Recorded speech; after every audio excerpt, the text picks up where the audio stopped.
No se comprenden ni la formación ni el mantenimiento del vasto imperio romano sin un poderoso ejército bien equipado, entrenado, pagado y alimentado.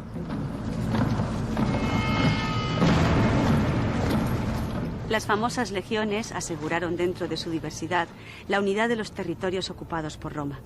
Pero no solo fueron un instrumento de conquista, sino también de civilización, urbanismo, integración y promoción social. Un modo de conseguir la muy preciada ciudadanía romana era servir durante 25 años en un cuerpo del ejército. Por otra parte, los ingenieros y contingentes militares levantaron puentes, acueductos, vías, ciudades, que son la base de nuestras grandes infraestructuras. Pero el legado de Roma va más allá.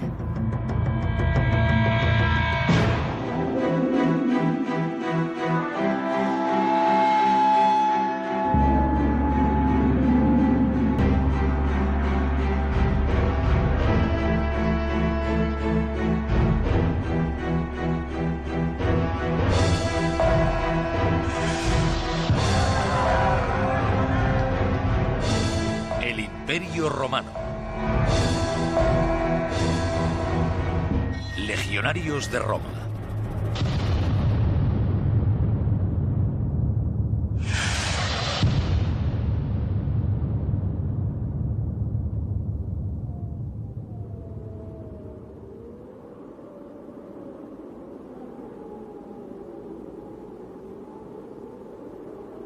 En la frontera entre Escocia e Inglaterra, los arqueólogos descubrieron la presencia de un recinto fortificado de madera. La excavación se inició en 1950. Entonces se llegó a la conclusión de que varias generaciones de soldados se habían sucedido allí entre el año 85 y el 350 después de Cristo.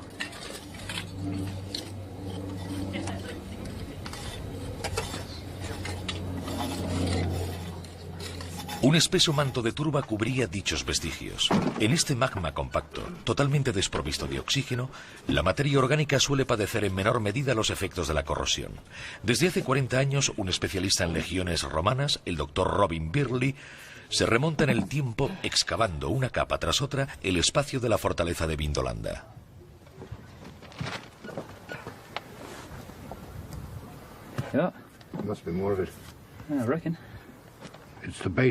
Es la base de una gran olla para cocinar.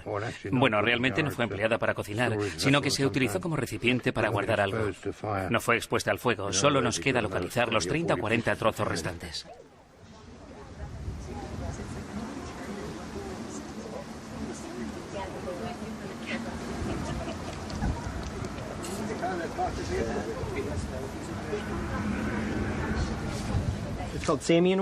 Esto es lo que se denomina en Gran Bretaña sienaware y terra sigillata romana en otros lugares del mundo.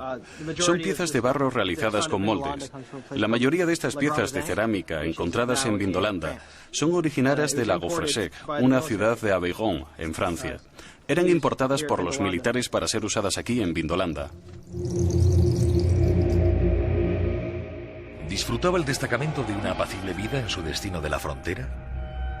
¿Cómo podemos averiguarlo? ¿Qué información nos proporcionan todos estos objetos? Las piezas de cerámica finamente decoradas debían adornar las mesas de los oficiales. Se supone que la tropa, entre las guardias y las maniobras, organizaba breves momentos de ocio practicando juegos de estrategia. Bajo el gobierno de Trajano, a finales del siglo I de la era cristiana, los romanos movieron peón en el tablero de un inmenso imperio. En 500 años, Roma fraguó un impresionante dispositivo militar. Primero, durante la época de la República, interviniendo cada vez que uno de sus aliados era atacado. Luego, durante el Imperio, en el que los soldados pasaron a ser verdaderos profesionales, miembros de un ejército entendido como oficio. Los reclutas podían ser movilizados en cualquier momento y se hallaban perfectamente entrenados.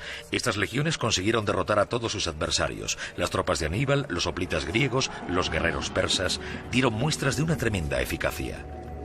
Allá donde iban les precedía su fama. Las legiones eran temidas en todos los países de la cuenca mediterránea.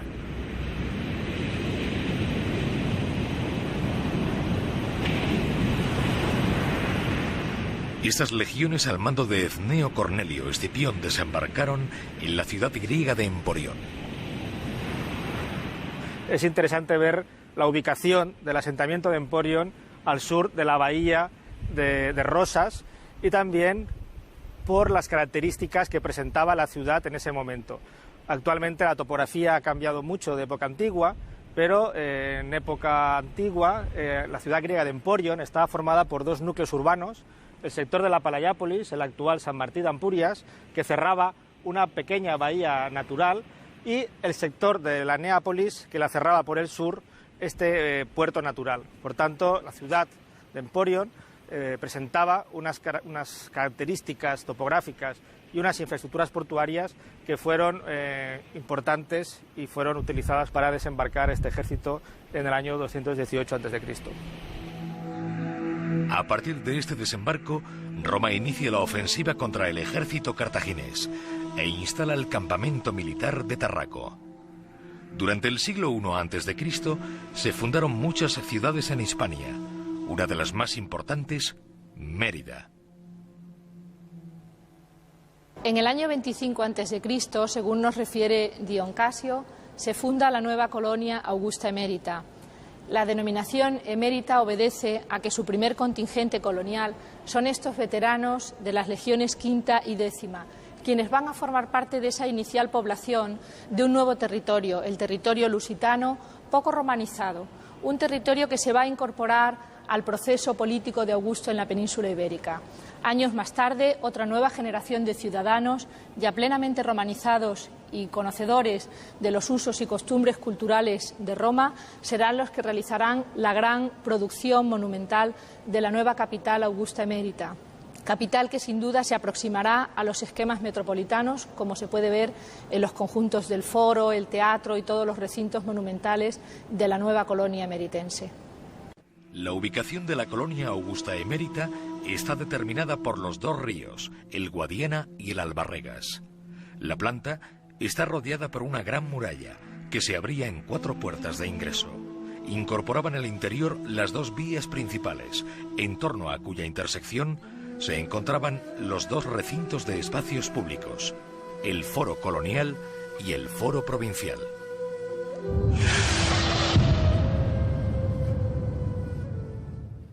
Augusta Emérita fue la capital provincial que se hizo más a semejanza de Roma.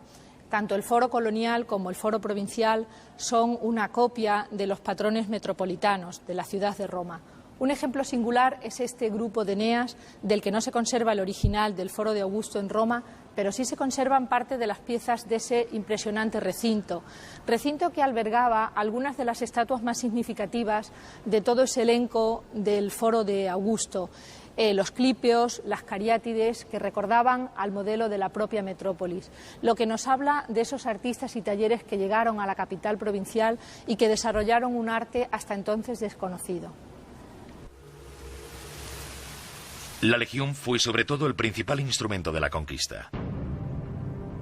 Desde su fundación en el año 753 a.C., la ciudad de Roma no cesó de acrecentar su poder. Al principio gobernada por reyes, pronto se convirtió en una república.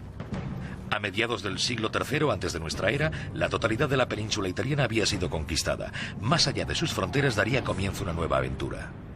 La península ibérica tardó 200 años en ser conquistada, antes de que Julio César acabase sometiendo a todos los pueblos de la Galia mediante una complicada campaña.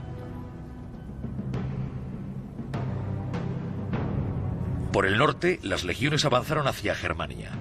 Conquistaron Nórica, Dalmacia y se adentraron en Grecia alcanzando los confines de Oriente Próximo, Siria y Palestina. Al mismo tiempo, tras haber arrasado Cartago, el ejército romano conquistó todo el norte de África. 500 años después de la fundación de su ciudad, los romanos controlaban todo el Mediterráneo. Las legiones desembarcaron en Gran Bretaña en el año 44 en tiempos del emperador Claudio, pero fue el emperador Trajano quien anexó las últimas conquistas, Arabia, Mesopotamia y la Capadocia en el año 105 de nuestra era, Dacia un año más tarde. ¿Pero qué sabemos de la vida de los legionarios en el transcurso de estas campañas? En el año 100, Trajano hizo erigir en Roma una columna de 40 metros de altura coronando lo que debía ser su propio mausoleo. A lo largo de más o menos 200 metros, un bajorrelieve en espiral relataba la campaña del emperador en Dacia, la actual Rumanía. Toda la vida de las legiones se reflejaba en esta minuciosa historia de la que el arqueólogo Salomon Reinach analizó hasta la más insignificante de sus escenas. El bajorrelieve presenta a los legionarios mostrando hasta el más mínimo detalle, cascos, armaduras y resto del equipo. Escenifica batallas, el asalto a las ciudades, pero sobre todo los métodos empleados por el ejército para avanzar en las marchas y la forma de construir las trincheras. Todo ello podía verse claramente representado. Lo único que les faltaba a estos hombres, inmortalizados en piedra, era la palabra.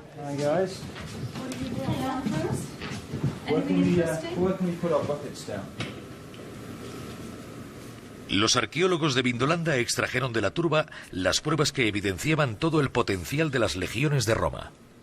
En este caso, este hueso del cráneo de un buey en concreto fue clavado en una estaca y utilizado como diana. Podemos observar unos orificios en él. Por supuesto, el animal ya estaba muerto antes de la práctica y por eso todos los agujeros son regulares. La cabeza no se cortó expresamente para ello. Al menos no había crueldad en este sentido. Pero ahora observen estos agujeros.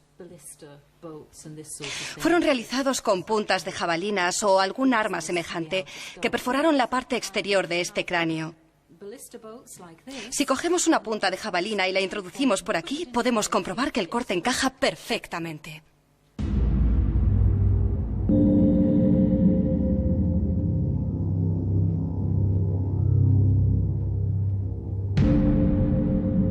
Los depósitos de la fortaleza almacenaban las armas de la caballería, las puntas de lanza de la infantería forjadas por los mismos soldados, los proyectiles de las catapultas y las piedras utilizadas por los honderos.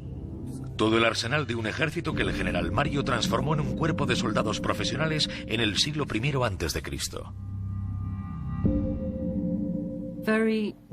Estaban muy bien organizados, muy bien abastecidos y equipados. Cuidaban hasta el más mínimo detalle de los soldados. Y de esta forma, los soldados tenían la sensación de formar parte de una máquina muy bien engrasada, muy bien entrenada y equipada. Tenían un fuerte sentimiento de pertenencia al grupo, lo que les ayudaba a desempeñar mucho mejor su función como soldados.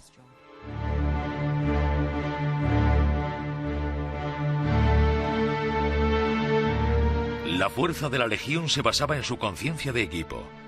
El grupo se apiñaba en torno al símbolo del imperio, el águila. Pero este poder residía también en la férrea disciplina impuesta a los reclutas. Los legionarios cumplían 25 años de servicio, no tenían derecho a casarse y tenían muy pocos o ningún entretenimiento. Los días transcurrían entre largas marchas bajo el peso de una armadura de 40 kilos. Cuando estaban atrincherados, se entrenaban. El legionario nacía y pasaba toda su vida empuñando el arma. A lo largo de toda su vida, repetía incansablemente las maniobras, acabando por interiorizar ciertas habilidades que hacían de la legión el cuerpo de armas más disciplinado de la antigüedad. Durante el tiempo que no estaba entrenando, el soldado limpiaba sus armas y su casco antes de que el centurión pasase revista. Si no estaban relucientes, era castigado. Una extenuante patrulla en el mejor de los casos, apaleamiento o latigazos en el peor de ellos. Si desertaba y era detenido, le esperaba la muerte. En los 4 puntos cardinales, las legiones impusieron lo romano por medio de las armas y la sangre, pero también transformando el paisaje, ya que en lo sucesivo habría que proteger este imperio en expansión, aumentando los kilómetros de frontera levantados frente a los bárbaros. Se construyeron numerosos recintos fortificados en los confines de este inmenso imperio.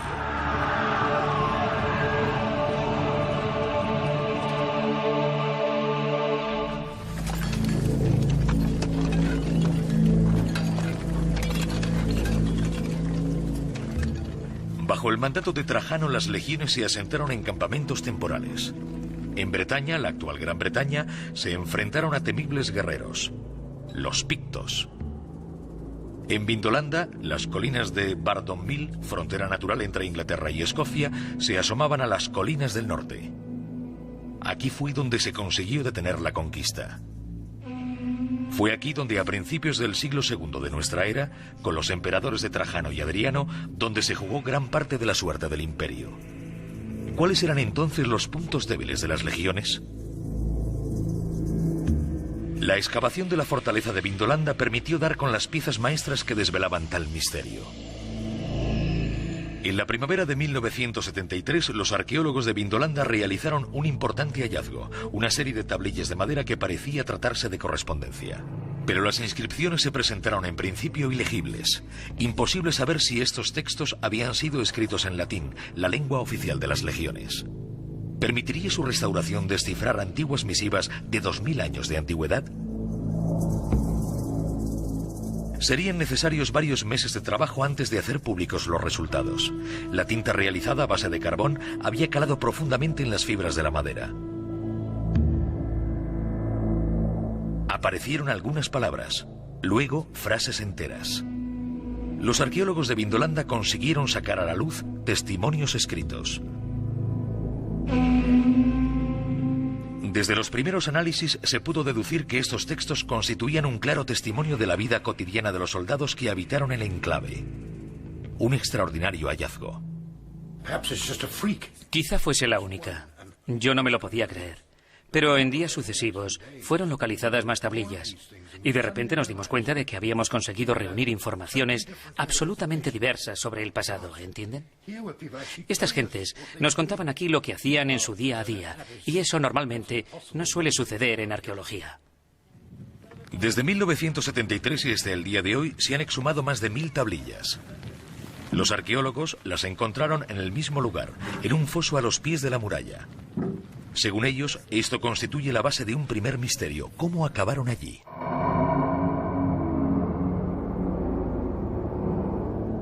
Las tablillas eran de roble. Tenían el formato de una postal. En el reverso, el texto en latín. En el anverso, la dirección del destinatario. Pero los manuscritos contaban con algunas lagunas, ya que la madera parecía haber sido pasto de las llamas. Con ello se perfilaba un nuevo enigma. ¿Fue atacada la fortaleza? ¿Fueron quemados sus archivos? Emplearían varios meses de trabajo para descifrar dichos textos. Los epigrafistas esperaban encontrar en ellos detalles de la vida cotidiana. Desde el principio se dieron cuenta de que los autores de los correos habían firmado sus misivas. Un nombre aparecía reiteradamente: Flavius Cerialis. ¿Qué clase de información sobre el ejército romano podía proporcionar tal descubrimiento? ¿Habían puesto fecha a sus mensajes los legionarios? Los epigrafistas necesitaron muchos meses para acabar de traducir los documentos.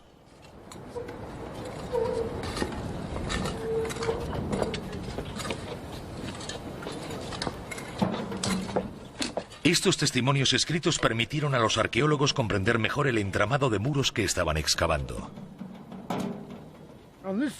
Por este lado tenemos un tipo de construcción muy diferente. No puede verse demasiado bien, pero se trata de una serie de habitaciones pequeñas, realmente pequeñas, algo así como 2 metros por 3, lo que no suele ser habitual en un recinto fortificado romano. Seguramente era la zona del hospital. Excavamos la mayor parte de la zona central y sabemos que este tipo de fortificaciones albergaba a unos 1000 hombres. Esto hacía imprescindible la presencia de un hospital. Tenemos más información al respecto, ya que una de las tablillas encontradas indicaba que el tribuno había enviado a grupos de soldados para construir el hospital, y otra de las tablillas hacía referencia a algunos médicos, recetas y demás.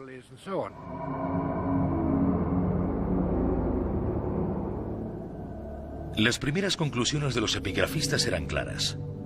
Estas tablillas fueron escritas entre el año 85 y el 105 de la era cristiana. Había disposiciones, borradores de informes administrativos, quejas de comerciantes molestos con la tropa.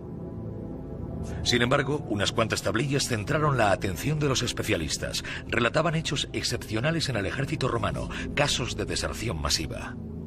¿Cómo explicar este fenómeno en un ejército con una disciplina tan férrea? Los arqueólogos fueron en busca de nuevas tablillas para intentar comprender lo que podía haber sucedido en la fortaleza de Vindolanda en el siglo I de nuestra era. Gracias a estos mensajes, lograron reconstruir en principio una parte de la vida de un hombre, Flavius Cerialis.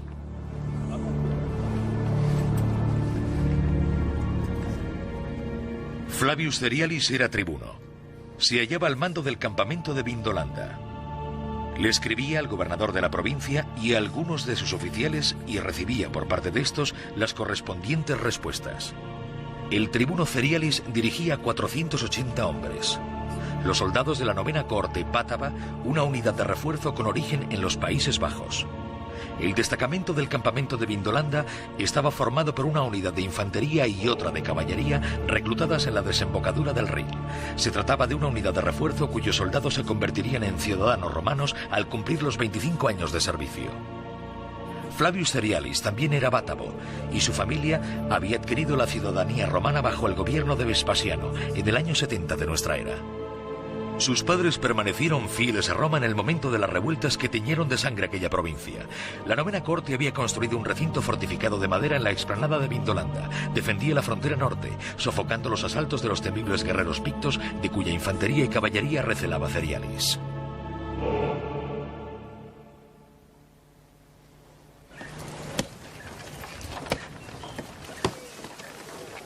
Cuando llegaron a la frontera del norte, los hombres de la 9ª Cohorte relevaron al destacamento que les había precedido en la explanada. Como buenos legionarios, arrasaron con la antigua fortificación para construir la suya, más sólida y mejor adaptada a sus necesidades. El poder de Roma se basaba en que sus militares no eran solo guerreros, también eran obreros, leñadores, constructores e ingenieros.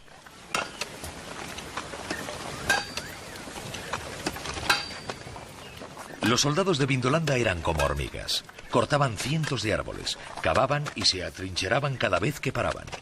En ocasiones arrasaban bosques enteros para maniobrar a su antojo. Edificaban fortificaciones capaces de resistir cualquier tipo de asalto. Una legión de unos 6.000 hombres necesitaba de un par de horas para levantar una plaza fortificada rodeada de un alto cerco y un foso de 2 metros de profundidad.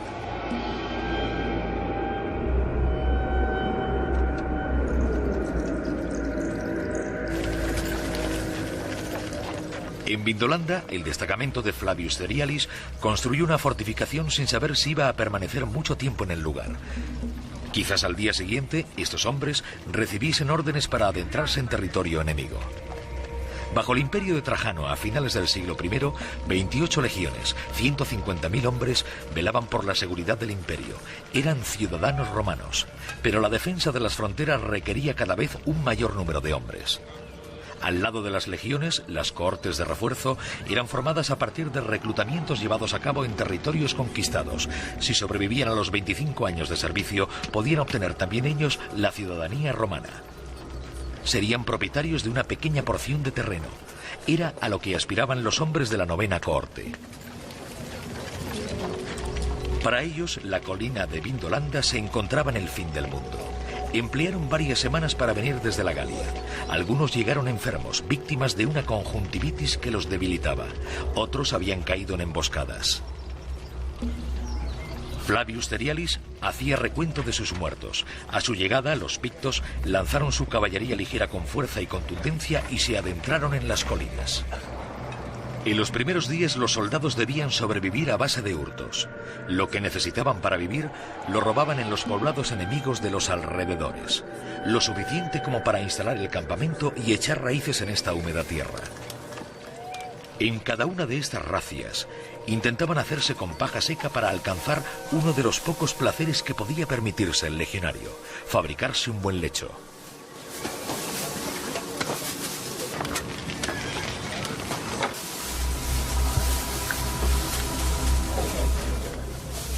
¿Era este tipo de vida tan dura lo que incitaba a los hombres a desertar o existía alguna otra razón para hacerlo? Los arqueólogos del enclave de Vindolanda esperaban hallar la respuesta en el transcurso de las excavaciones.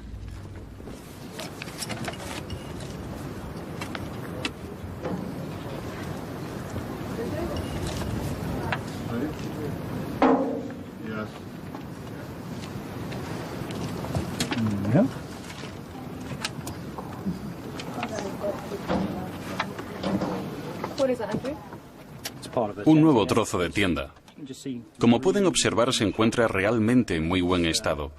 Resulta curioso que todavía huela a cuero. Incluso mantiene su flexibilidad.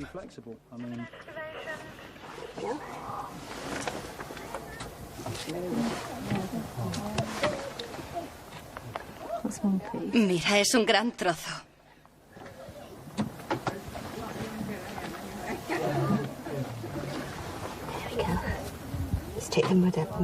Vamos, por favor, ayudadme a quitar la tierra.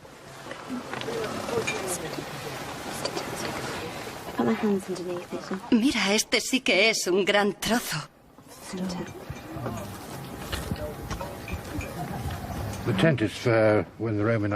La tienda era utilizada por el ejército romano durante las campañas militares, lo que implicaba la mayor parte del verano. Cada grupo de 8 hombres contaba con una mula que transportaba la tienda.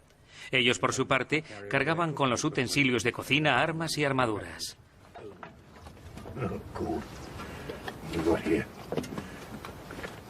La tierra de Escocia no solo conservó las tiendas de los legionarios, sino que además engulló los restos de sus comidas. Creo que este trozo fue cortado. Son restos de una matanza, pero no sé de qué... Trudy, ¿de qué parte del animal se trata? No creo que sea un cráneo. Una pelvis, creo. ¿Una pelvis de vaca? Sí, de vaca. Vaya. ¿Acaso Flavius Cerialis llegó a probar esta carne? En sus tablillas se pone de manifiesto la dura vida del soldado a lo largo de toda la campaña. En invierno, al cabo de unas semanas, la paja fresca empezaba a enmohecerse. La incesante lluvia que caía en el campo lo empapaba todo. Los caminos quedaban arrasados. Entre guardias y entrenamientos, los hombres se reunían alrededor del fuego para saborear su bebida preferida, vino de miel y especias. Jugaban a dados o a las damas. Algunos hombres heridos en combate eran atendidos por el médico del campamento, un griego como la mayoría de los médicos de las legiones. Flavius Cerialis era el jefe de un destacamento similar en una pequeña ciudad. Cada uno de sus hombres dominaba una o más especialidades. Una serie de cualidades muy valoradas en el caso de los soldados, pues los artesanos más reconocidos estaban exentos de ir de maniobras. El recinto fortificado disponía de un hospital que el tribuno hizo construir con grupos de obreros y yeseros. Los leñadores talaban la madera suficiente para calentarse. Los armeros fabricaban y reparaban las armas.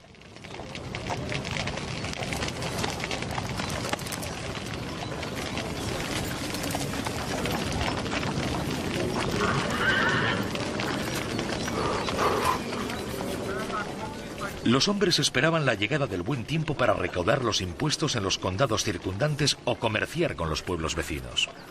Para sobrevivir, el destacamento debía vender los productos que él mismo fabricaba, ladrillos y tejas con la estampilla del águila de las legiones de Roma, así como objetos de hierro forjado y joyas.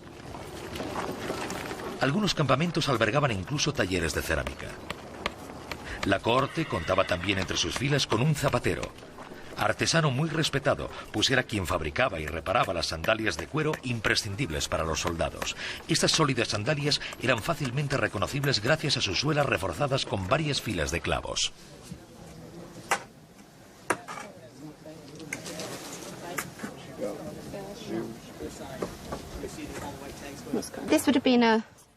Se trata de un zapato de soldado. Podemos observar los clavos bajo la suela que protegían el calzado durante las marchas. Top part that would go up. It's a full boot. Another layer underneath. Has it got studs on the bottom, or is it not that kind of a? I think it's more of a. It might have the studs on the bottom. You see, I don't want to lift it up too much because of the. You see the. It's an actual boot. This. Podemos ver que se trata de un zapato de cuero y está realizado en una sola pieza. Se pueden apreciar estos agujeros, estos anchos agujeros para los cordones. Los más pequeños están hechos simplemente como decoración. Probablemente debían usar una especie de calcetines. Es realmente estimulante y se trata probablemente de uno de los mejores descubrimientos que hayamos podido realizar. Es realmente fantástico. Observen, está muy bien conservado. Es maravilloso encontrar esto.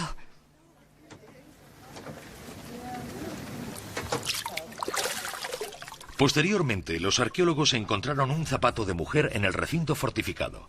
Un descubrimiento excepcional. ¿Qué hace allí entre todos los efectos militares? Muy bonito. Realmente precioso. Sí, estaba por allí. Sí, se encontraba por allí. Colóquelo en una bolsa con un poco de agua. Es realmente fantástico. Otra vez zapatos de mujer. Sí, zapatos de mujer. Y en un campamento de soldados. Además de los zapatos de mujer, el equipo localizó zapatillas de bebé dentro del recinto amurallado. Una nueva excavación extrajo de la tierra una espada de madera. Al principio se creía que se trataba de un arma falsa usada para los entrenamientos, pero era demasiado pequeña para haber sido manejada por un adulto. Se trataba en realidad de un juguete. Estos descubrimientos demostraban que vivieron mujeres y niños en el interior de la fortaleza de Vindolanda, a pesar de que los legionarios tuviesen prohibido casarse. Era difícil de creer, antes de que los arqueólogos realizasen nuevas deducciones, pero las legiones ubicadas en Gran Bretaña se habían instalado por un largo periodo de tiempo. A lo largo de los 20 últimos años, los arqueólogos han realizado un nuevo descubrimiento en relación al plano del recinto fortificado y sus alrededores. Al excavar sus trincheras, sacaron a la luz un entramado de estructuras. La madera y la piedra se encontraban superpuestas con algunos años de diferencia y siguiendo un esquema diferente. No hubo en la explanada de Vindolanda una única fortificación como se había pensado durante mucho tiempo, sino una serie de edificios distintos. Los primeros recintos fortificados fueron construidos con madera. Eran simples estructuras temporales. El ejército romano se hallaba sujeto por aquel entonces a mucha movilidad y cada corte construía sus propias fortificaciones. Pero a principios del siglo I fue construida una fortaleza de piedra. Las legiones se asentaron permanentemente en la frontera. Incluso llegó a florecer un poblado a las puertas del destacamento.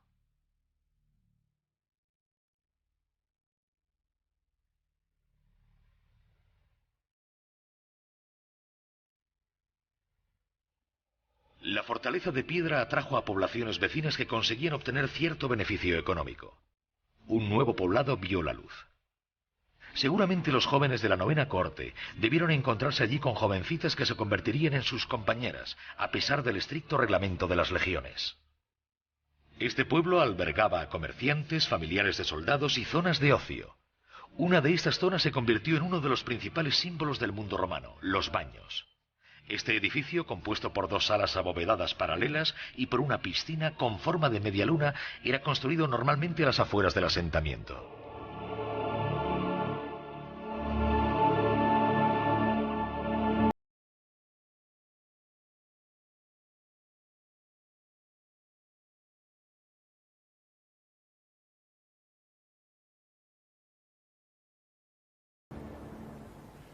Estamos entrando en los baños militares. Nos hallamos en los vestuarios, justo tras la puerta de entrada. Se trata de una sala bastante grande. Aquí es donde se dejaba la ropa antes de entrar al baño. Este podía albergar a 50 o 60 personas a la vez. Y aquí nos encontramos en la zona de baños propiamente dicha. Se trataba de una piscina o algo parecido, por lo que podía haber unas 6 o 7 personas sentadas alrededor, manteniendo agradables conversaciones. Lo que quiero decir es que los baños como este permitían al soldado olvidar su dura vida militar. Hay que imaginarlo sentado en un fantástico baño de agua caliente, quizá rodeado de sus mejores amigos, criticando a su centurión sobre la forma de trabajar. Y durante este breve espacio de tiempo, logrando evadirse totalmente de los problemas del día a día. Antes de empezar con sus excavaciones, los especialistas en arquitectura militar se preguntaban si la fortificación de piedra de Vindolanda se asemejaría al resto de las construidas en el resto de fronteras del imperio. ¿Tendría esta gran nave forma rectangular, con el esqueleto edificado alrededor de dos grandes ejes que se cortaban en ángulo recto? ¿Incluiría las filas de barracones destinadas a la tropa?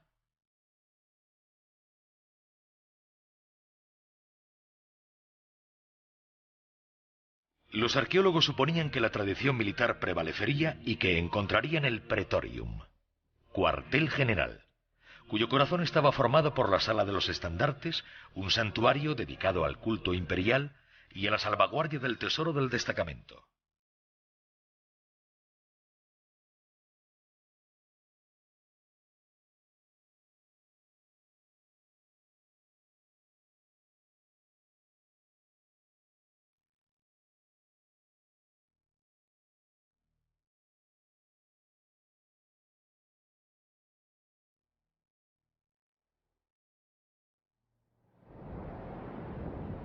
Las excavaciones confirmaron tal hipótesis. La fortificación de Vindolanda era exactamente igual que las de la frontera germana. Aquí tenemos el edificio del cuartel general, el más importante del recinto fortificado. Cuando bajamos aquí podemos apreciar a mano derecha uno de los numerosos depósitos del recinto. Aquí es donde se debían custodiar las armas, las lanzas de caballería, espadas, jabalinas y dagas, pero también las ropas y las armaduras. El ejército romano usaba muchos tipos diferentes de atuendos. Y ahora pasemos al lugar más importante. Se trata del bloque de los oficiales y en su interior, en el centro, tenemos la capilla de las insignias. En esta pieza, en esta capilla de las insignias, podemos imaginar una estatua del emperador en el centro. Quizá aquí en medio. Observen donde la piedra está tallada. La estatua debía erigirse en este punto. Y a un lado se situarían insignias del regimiento, los símbolos del regimiento. Detrás, una pequeña habitación en la que era custodiado el tesoro de la fortificación. Este edificio era realmente el corazón del recinto fortificado, el edificio más importante de todos y, por alguna razón, siempre orientado en función de la ubicación del enemigo. En este caso, en concreto, fue construido en la cara norte.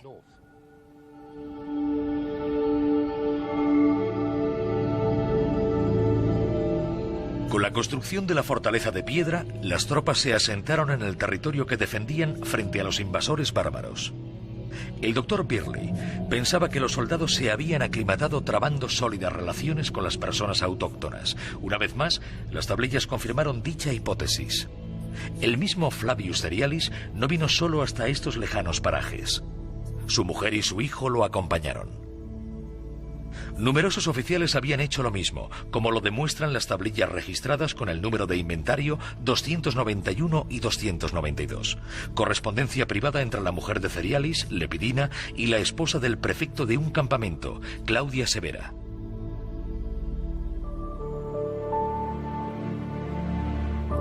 Saludos de Claudia Severa a su querida Lepidina. El tercer día de los idus de septiembre, hermana mía, desearía sinceramente que pudieses venir a visitarnos para mi cumpleaños. Con tu presencia me harás ese día muy agradable. Saluda a tu querido Cerialis. Mi Aelius y mi hijo pequeño te saludan. Cuento contigo, hermana mía.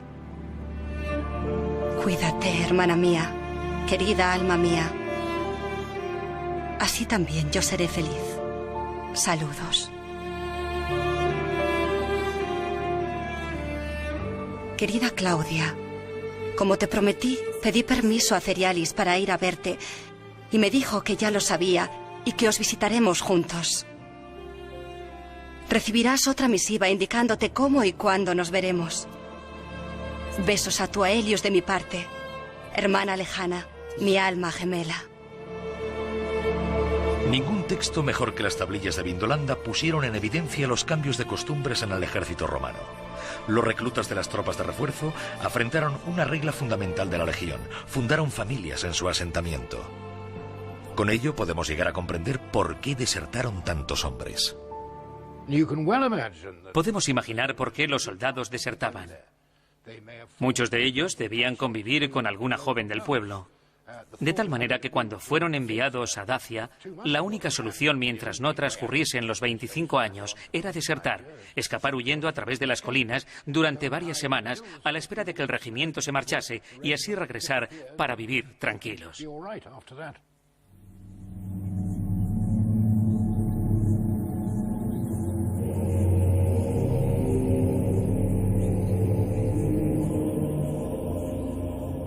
Siguiendo las huellas de Cerialis y de sus hombres, la investigación llegó aún más lejos.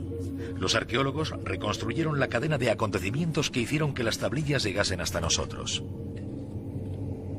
Analizando la zona de extracción, descubrieron que las tablillas formaban un bloque compacto. Las mejor conservadas se hallaban en el corazón de dicho bloque. Las de la superficie habían sido pasto de las llamas e incluso algunas de ellas se encontraban prácticamente reducidas a ceniza. Intentaron reconstruir las circunstancias particulares de la escena que probablemente tuvo lugar hace unos 2000 años en el recinto fortificado de Vindolanda.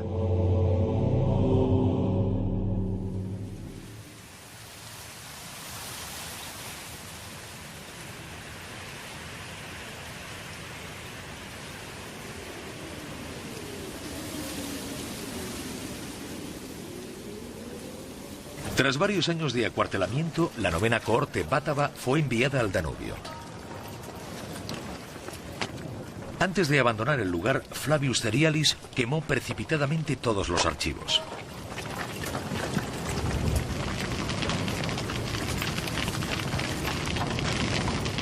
Pero ese día llovió y la tormenta apagó las llamas. Cuando lanzó la hoguera los archivos del campamento, ¿era Cerialis consciente de lo que le esperaba? Dichosos aquellos de sus hombres que decidieron desertar.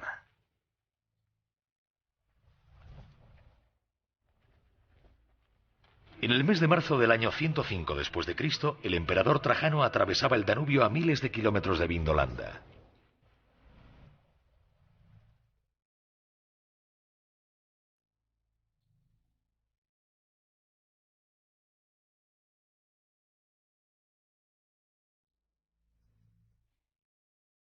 Antes de lanzar una gran expedición hacia el este y Mesopotamia, Trajano invadió Dacia, la actual Rumanía.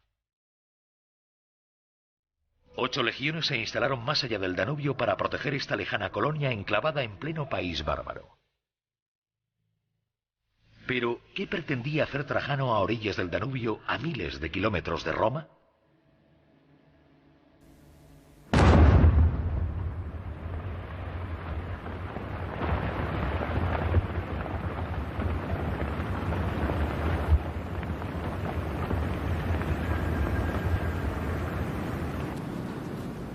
Aquí tenemos la puerta de acceso de la galería que data de la época romana.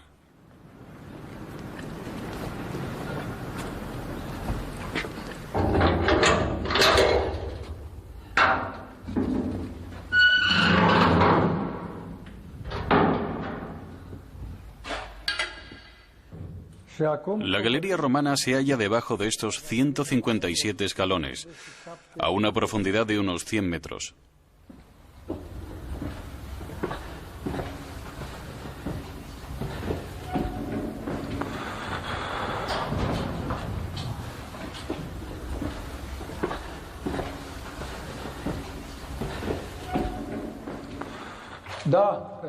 Los romanos valoraban el sentido estético de las construcciones. Avanzaban bajo tierra con mucho cuidado. En esta época no había explosivos. Todo era hecho a mano.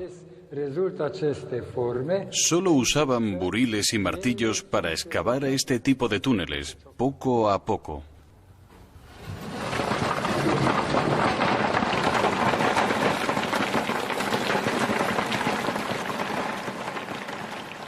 Aún hoy en día podemos encontrar oro en las entrañas de esta tierra.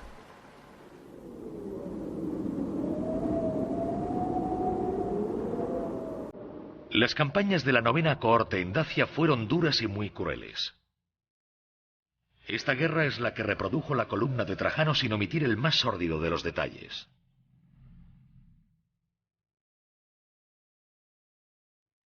Las legiones se enfrentaron a las caballerías sármatas avanzando violentamente con su infantería como si de una devastadora ola de acero se tratase. Completamente acorazados, hombres y caballos eran todo uno, pero sus afiladas armas no conseguían doblegar a las implacables legiones. El ejército de Roma avanzaba imparable arrasándolo todo a su paso. Las batallas fueron numerosas y sangrientas. Ninguna de las partes beligerantes retuvo a alguien como prisionero.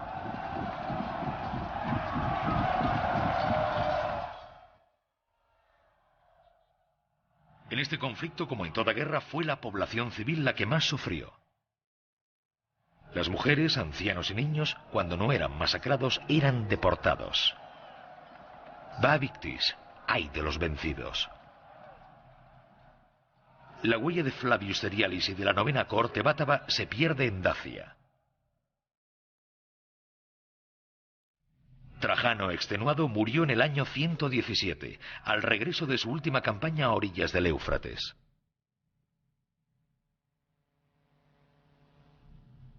Cuando Adriano accedió al poder, comprendió rápidamente que la época de la expansión era agua pasada. El nuevo emperador decidió rodear el imperio con una línea de defensa formada por miles de torres de vigilancia, murallas y fosos. Esta frontera, delimitando el territorio, tenía como misión frenar y abortar cualquier posibilidad de ataque bárbaro. En Germania, Oriente y África había varios miles de kilómetros que defender con solo 130.000 hombres. El ejército romano dedicó sus últimos esfuerzos a la construcción de esta barrera.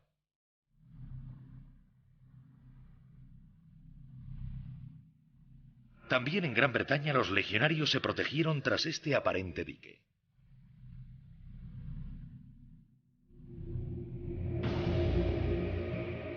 Una muralla de 6 metros de alto, de 2 a 3 de ancho y 130 kilómetros de largo cercaba el norte de la isla.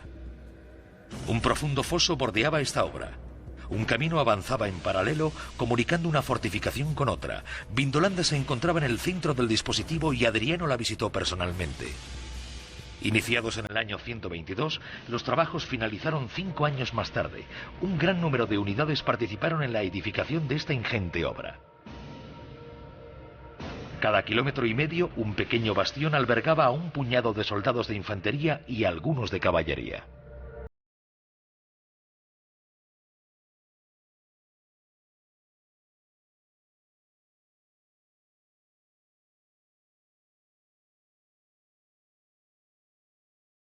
La protección del imperio empezaba a salir cara, muy cara. Las legiones de Roma se debilitaron, como lo prueba un reciente descubrimiento.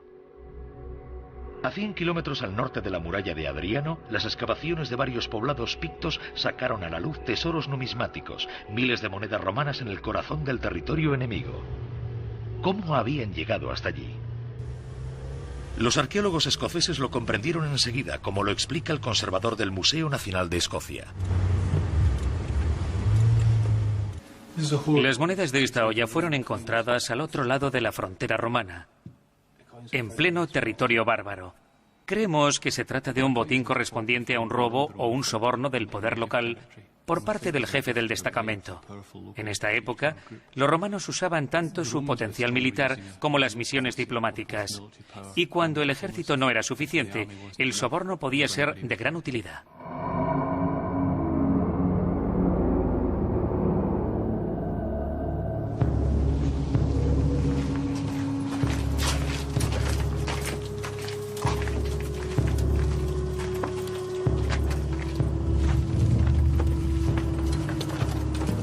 Nos situamos en el año 160 después de Cristo. El centurión del recinto fortificado de Vindolanda tomó la decisión de adentrarse en territorio enemigo. Se trataba en esta ocasión de una expedición pacífica, una especie de encuentro comercial. Después de 3 meses, sus efectivos se habían reducido a un puñado de hombres. Aquellos de sus soldados que no habían desertado fueron enviados a la frontera germana donde continuaba la guerra. La paz romana se encontraba muy enferma. En su apogeo, el imperio empezaba a verse cuestionado. Unas 30 legiones sufrían para mantener la integridad de las fronteras. Roma no era la patria de estos soldados de refuerzo venidos de la Galia, Iberia o el norte de Europa. Menos motivados que los ciudadanos armados de la República, sentían nostalgia de sus respectivos países. 25 años de servicio era mucho tiempo. Para los pictos de Escocia, estos soldados con relucientes armaduras constituían un verdadero misterio.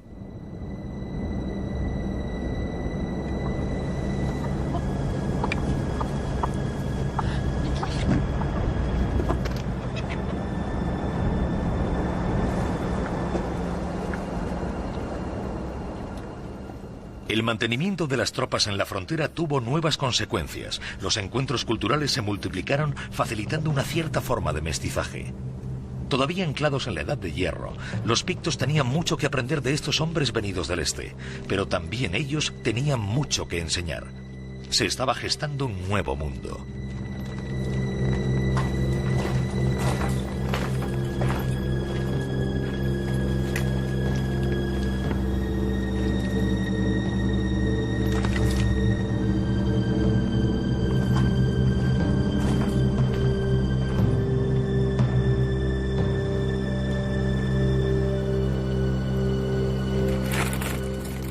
¿Quién podía imaginar que algún día los romanos pagarían caro mantener la paz y proteger el imperio?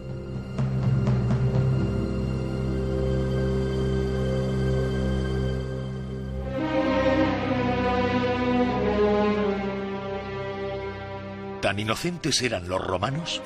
Si se atrincheraron en su territorio era porque ya no podían seguir asumiendo la expansión. En poco tiempo el imperio se convertiría en un campo de batalla. En Vindolanda, destacamentos enteros luchaban por defender la fortificación. Solo había transcurrido un siglo en las colinas escocesas desde la 9ª cohorte y Flavius Cerialis. Muy pronto los pictos harían acto de presencia para robar las piedras de las torres de vigilancia y construir con ellas sus casas. Más allá de los límites de esta muralla, los pueblos del norte soñaban con las riquezas de Roma. En Oriente Próximo las provincias se segregaron. Las ciudades se rodearon de murallas, pero el imperio era asediado por todas partes. Los emperadores estaban agotados intentando defender todos los frentes abiertos y en ocasiones siendo traicionados por el mismo ejército que aupaba y destronaba a los soberanos. La defensa de este inmenso territorio iba consumiendo a la civilización romana. El poder levanta pasiones y los alzamientos eran cada vez más numerosos. Muy pronto las mismas legiones se mostraron incapaces de contener las oleadas bárbaras que asolaban los campos. Las tropas se recluían en los recintos fortificados más grandes con las murallas más altas, capaces de albergar a la población hasta la retirada de los saqueadores. Se convertirán así en los primeros castillos que anunciarán a su vez el final del todopoderoso ejército romano y el principio de una nueva era, la Edad Media.